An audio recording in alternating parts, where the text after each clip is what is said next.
Hello and welcome to another episode of Erix Collectables where we go thrifting.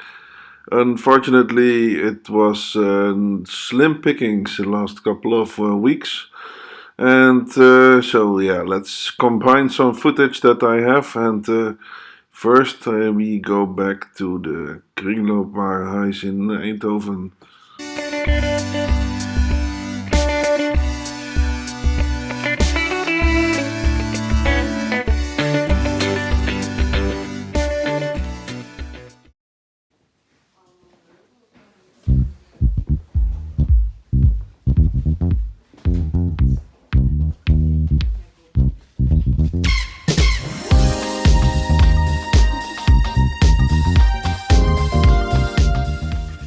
Looking through the vinyl, seeing if there are any interesting laser discs or other things. Well, not really.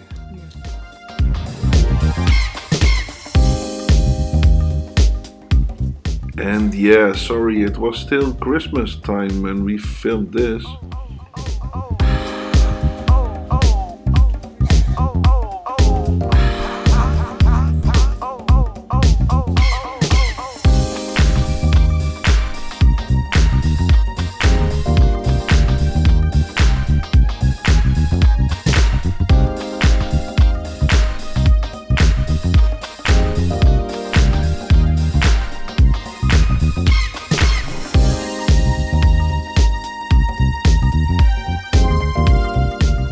Yeah, to be honest, this is the third time that I pick up this 1010 glass and put it back.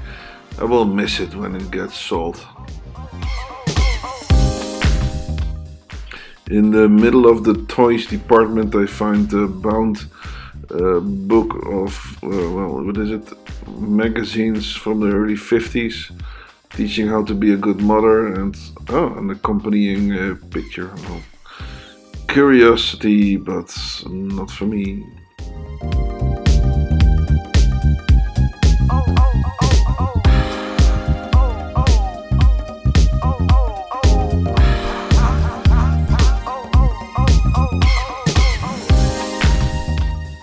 Upstairs there's another vinyl section, so a bit strange. And meanwhile, Sabine is checking out this Lego, which is overpriced, as we know.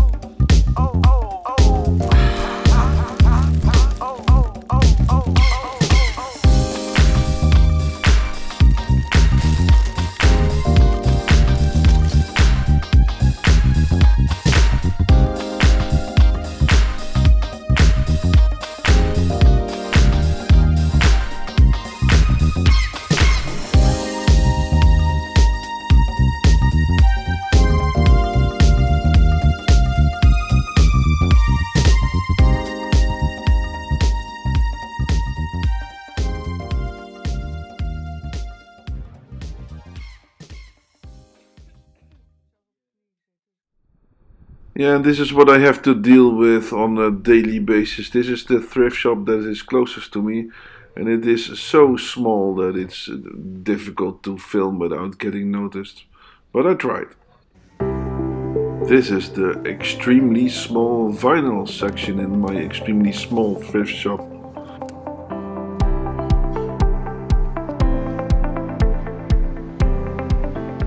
And this is the extremely small electronics area in my extremely small thrift shop. Oh, by the way, I bought this album. It's a nice Harman Kardon surround system, by the way, but I'm not in the market for it. And let me show you the very tiny toy section in the very tiny thrift shop, which has DVD about a camper van. Well, it got lost from the other area, I think. Nothing here.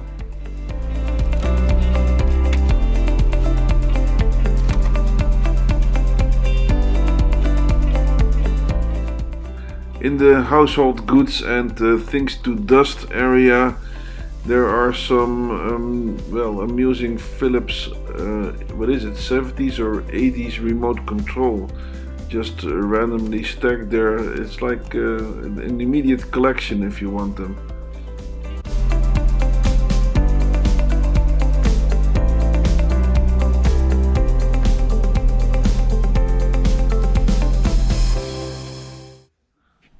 So, okay, in our tiny thrift shop, this is what I bought. The Michael Ziger band, that's all chant. Then I bought the Dr. Hook album and this sealed TDK cassette. But now we go to Tilburg to thrift shop La Poubelle.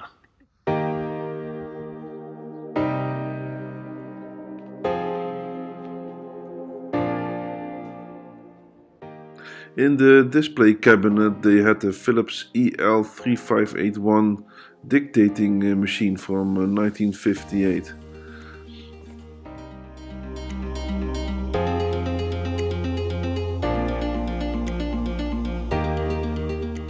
I admire the Sony 5 CD changer.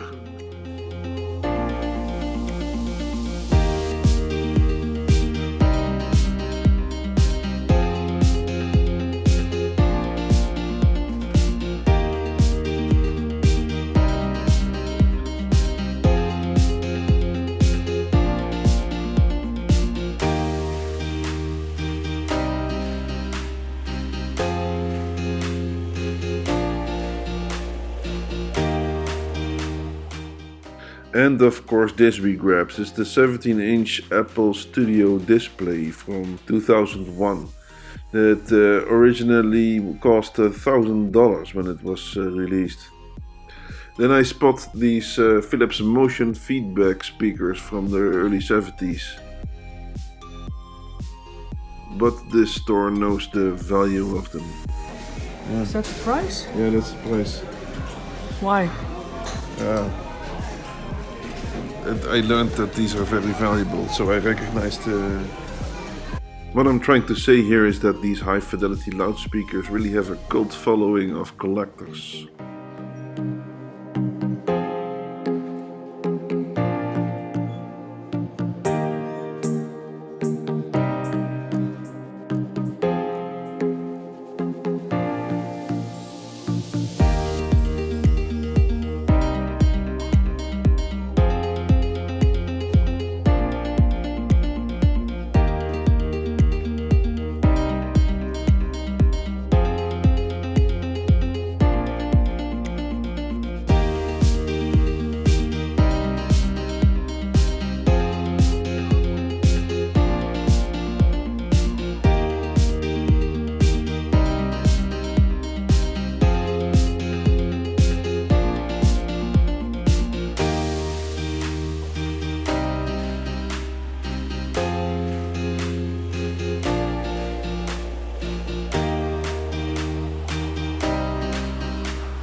This record was made when the Radio Veronica was 10 years old, somewhere in the 70s.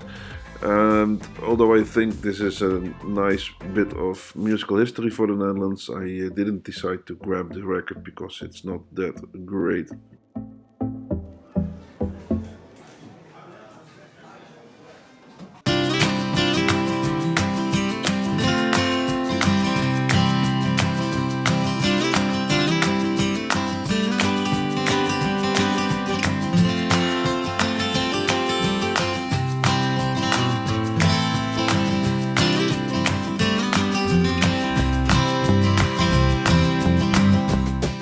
Is this very practical, filming like this? No? What? Girls gotta do what girls gotta do. Taking one for the team. Okay. Exactly.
Yay, an Apple screen. Not sure what It's they call only it. a screen? Yeah, it's only a screen. It's a cinematic display. Oh, I thought it might be entire PC. but No, it's no, not. it's not. No. Yeah, then it would be very cheap. Yeah. Yeah, I thought it was very cheap. Yeah. Okay. This 17-inch studio display was introduced in May 2001 as an upgrade from the 15-inch display that was introduced together with the G4 Cube. It has 2 USB ports, it has touch controls on it to adjust it, and it is powered from the computer. These displays connect to the Cube and now to the tower as well with one cable. The Apple Display Connector, ADC, carries DVI and VGA, as well as USB and power, all in one connector, and it was used in the Power Mac G4 and early models of the Power Mac G5, so also including the Cube. Okay, thank you very much for watching. Please subscribe, this really helps me out, and see you next week.